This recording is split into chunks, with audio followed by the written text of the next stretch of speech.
Tapi kalau menonton sepak bola pertandingan timnas Inggris atau timnas Prancis, mungkin lo bertanya-tanya, dalam skuadnya kok ada sih pemain kulit hitam?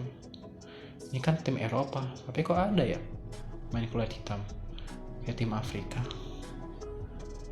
Hal kayak gitu yang sempat gue bertanya-tanya waktu gue pertama kali kenal sepak bola tahun 98 dan Piala Dunia 98. Itu adalah Piala Dunia pertama yang gue tonton. Dan memang waktu itu gue nonton pertandingan timnas Prancis yang memang ada pemain kulit hitamnya ya, seperti Christian Karembeu, Lilian Thuram, dan lainnya. Lalu belakangan gue ketahuin tim Eropa lainnya juga punya pemain kulit hitam ya, seperti Belanda yang merupakan tim favorit gue sampai sekarang. Kemudian Portugal. Nah, itu kan yang membuat gue bertanya-tanya, kok bisa ya ada pemain kulit hitam gitu di tim Eropa. Setelahnya gue telusurin, tim pemain kulit hitam itu nggak hanya ada di Eropa, ternyata juga ada di Amerika Latin. Ya seperti di Brasil. Lo tau sendiri kan, pemain-pemain Brasil yang jago-jago bola tuh banyak dari kulit hitam ya. Dulu kan yang paling legenda tuh Pele. Kemudian terus sini ada Ronaldinho, terus ada Neymar ya sekarang kan. Lalu kemudian di Ekuador yang hampir semuanya tuh mainnya tuh pemain kulit hitam semua loh. Termasuk siapa sih, Ener Valencia yang mencetak 2 gol waktu lawan Qatar. Terus gue telusurin lagi, gak taunya di Asia pun juga, tapi banyak kan di negara Arab. Nah, kayak Saudi tuh yang kemarin bisa ngalahin Argentina, itu banyak pemain kulit hitamnya. Dan mereka memang punya pemain legendaris kulit hitamnya zaman tahun 94 tuh seperti Owaera, dan setelahnya yang tahun 1988 waktu mereka juara Piala Asia itu Majid Abdullah. Lalu kenapa ya bisa ada pemain kulit hitam ya di tim-tim sepak bola tersebut ya, mulai dari Eropa sampai Asia, terutama yang di Arab? Simple sebenarnya sih, dan emang ini gue juga ada pemain kulit hitam itu gue mikir, gue kira cuma Amerika loh yang punya pemain kulit hitam. Nanti kalau nonton tim basket yang Amerika kan Michael Jordan, Scottie Pippen kan, Dennis Rodman yang zaman gue SD. Ya gue pikir cuma Amerika doang, tapi nggak taunya kan negara lain seperti Inggris, Perancis saja punya gitu loh pemain kulit hitam untuk sepak bola ya. Sebenarnya itu jadi mereka ada tuh karena memang efek dari kolonialisme yang dibawa oleh bangsa Eropa ke negara-negara ke tanah baru, daerah baru waktu mereka melakukan penjelajahan ya, sekitar di abad pertengahan itu loh, setelah pas mereka mengalami Renaissance. Jadi ada yang namanya perdagangan budak lintas Atlantik ya. Para budak dari Afrika itu dibawa oleh orang-orang Eropa itu ke benua Amerika untuk dipekerjakan di perkebunan, sama kayak di Amerika. Terus berlanjut ya di Brasil, di Kepulauan Karibia yang emang di kepulauan ini kan dikuasain Inggris, makanya banyak pemain Inggris kulit hitamnya banyak kan dari Kepulauan Karibia, di Jamaika, Bahama, Saint Kitts Nevis, Dominika. Terus faktor lainnya adalah itu imigrasi. Jadi ada semacam kalau boleh dibilang sih, ini masuk kajian postkolonialisme ya. Ada hubungan antara negara yang menjajah dengan yang bekas dijajah gitu loh. Misal gini deh, kayak Indonesia masih ada hubungan lah dengan Belanda ya. Makanya boleh dibilang bahwa pemain Belanda itu ada yang keturunan Maluku. Selain memang Belanda punya pemain dari Suriname, dan misalnya juga Antilla Belanda, Aruba, Curaçao. Nah itu terus kalau dari kolonialisme tempat lain misalnya kayak Perancis masih punya hubungan dengan Aljazair. Terus negara-negara Afrika yang pernah dia jajah seperti Senegal, kemudian Kongo. Makanya banyak pemain-pemain Senegal, Kongo, Mali itu jadi bagian timnas Prancis sampai sekarang. Di satu sisi sih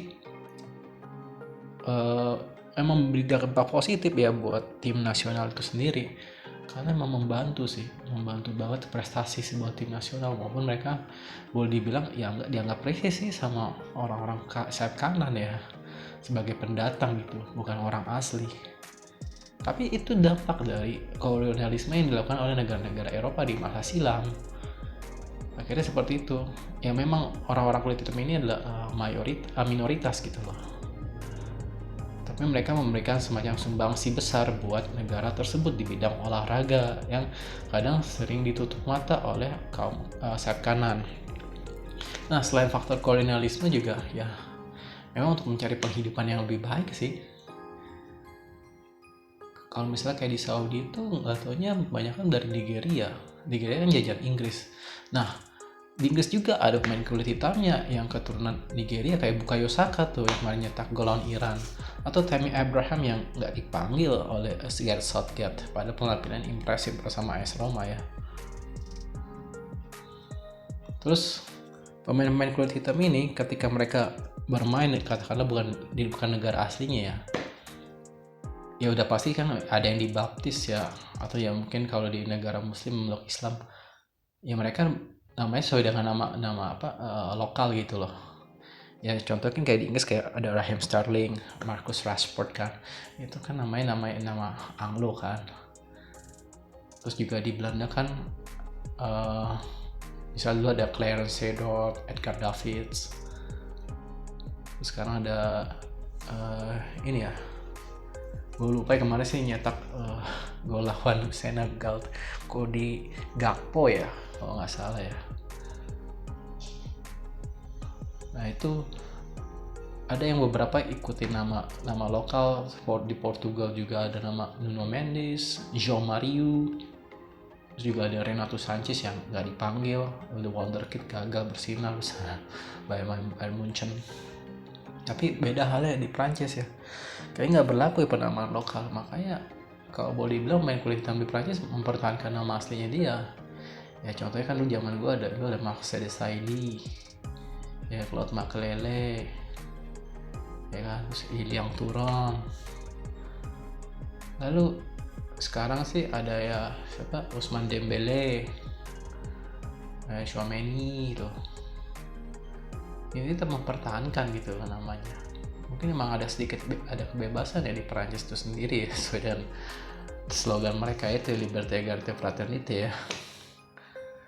Nah itu sebenarnya sih kok bisa ada pemain kulit hitam tim Eropa ya, itu faktornya, faktor masa lalu, faktor kolonialisme, terus juga faktor ekonomi. Mereka merantau, mungkin dari orang tuanya merantau ke tempat ya ke Eropa gitu lah yang dianggap menjanjikan ya, atau katakanlah ada yang merantau ke Semenanjung Arab, ke Arab Saudi. Udah dari situ udah jadi warga negara sana ya, beranak pinak sampai akhirnya udah mengabdikan dirinya sih ya ke negara barunya. Hal kayak gini sih wajar-wajar aja sih ya dalam dunia olahraga ya, karena bagaimanapun sih sekarang ini kan batas suatu itu cair ya. Nggak perlu harus ngeliat dari tempat asalnya gitu, asalkan emang dia punya kemampuan dan emang dia udah dari kecil itu udah menunjukkan keminat dan kontribusi terhadap negara yang dia tempati gitu loh. Jadi buat orang-orang sayap kanan ya nggak perlu lah memperdebatkan. Toh juga itu juga kesalahan dari tempat bangsa lo semua waktu di masa silam. Kenapa melakukan penjajahan? Kenapa juga lo berperang ancur-ancuran kayak di Perang Dunia Kedua ya, sampai banyak penduduk ya tewas, akhirnya kekurangan penduduk datangnya para imigran yang tadinya buat bantu akhirnya beranak pinak ya kan. Kayak di Jerman tuh juga tuh akhirnya sekarang yang tadi pakai udah murni Uber alles, sekarang lihat ada pemain kulit hitamnya kan, kayak Serge Gnabry. Dulu gue inget banget tuh, siapa tuh, oh iya si Kakao ya, Piala Dunia 2010. Satu lagi tuh yang tahun 2002 tuh siapa tuh yang dari Ghana tuh, gue lupa tuh namanya.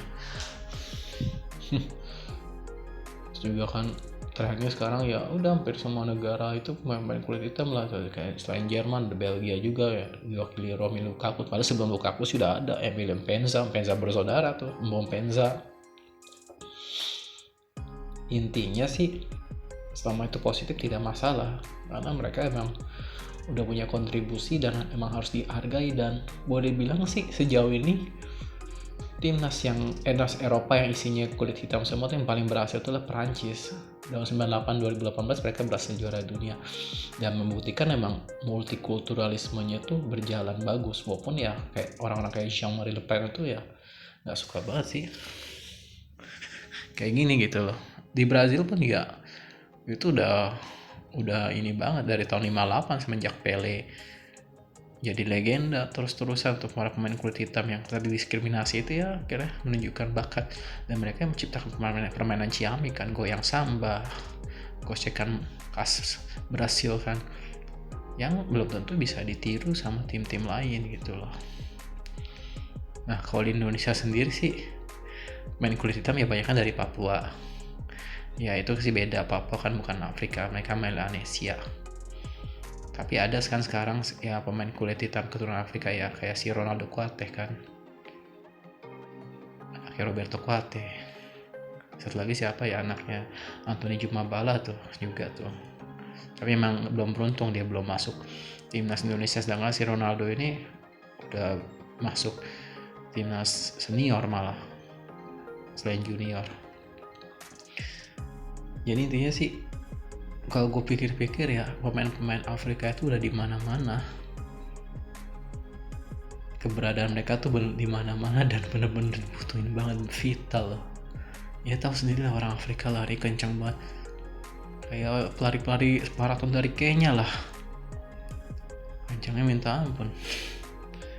Nah itu yang membantu suatu negara mencapai prestasi di bidang olahraga, dan itu nggak boleh diabaikan.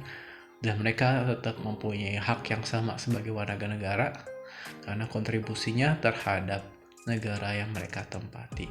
Nah itu aja sih, sekian dari gue mengenai ya semacam apa ya, boleh dibilang sih ya tentang ya gitu pertanyaan gue dulu ya, sampai akhirnya gue nyanyi di buku-buku sejarah mengenai hal kayak gini. Dan emang terus-terusan gue merasa ini semacam fenomena yang gue sukai banget sih setiap kali ada pesta sepak bola dunia atau mungkin pesta sepak bola Eropa dan Amerika gitu loh. Oke, sekian dan terima kasih ya. Oke, sampai jumpa.